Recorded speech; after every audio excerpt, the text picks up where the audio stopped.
Le désir de recevoir le Saint-Esprit. Qu'il reçoive au nom de Jésus. Que le Saint-Esprit recevez le Saint-Esprit. Poured out freely, just as freely as freely as the plan was created. Let it be poured out freely today. Let it flow in every single direction. Let their blessing, let their benediction, let what God has set for them be even larger than my own, be even more grandiose than my own. Let them do even more work for the kingdom, oh Father God. I know what plans, I know not what plans that you have for them, and I know that the plans are great.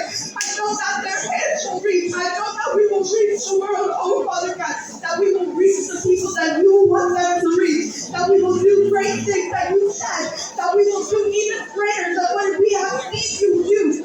And through your spirit, constant communication, oh Father God, I ask that you apply your spirit, that you apply your spirit upon them, that it be poured out freely, because some way you said that is the same, that your son is God, all that will prophesy, that will speak in tongues, oh Father God, that they will speak in tongues, and your spirit will be poured out freely, oh God, you'll free us from the shame of the law, so we may not know you, let them no longer have to be over us, let me make them communicate with you, that your spirit, you said that your spirit would come, you'll be our helper, will be our communicator, oh Father God.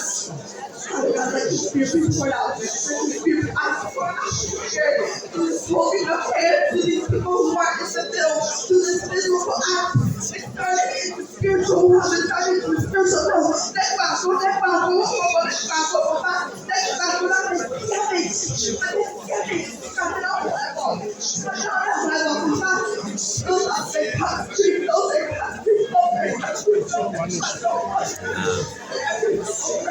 Who has to know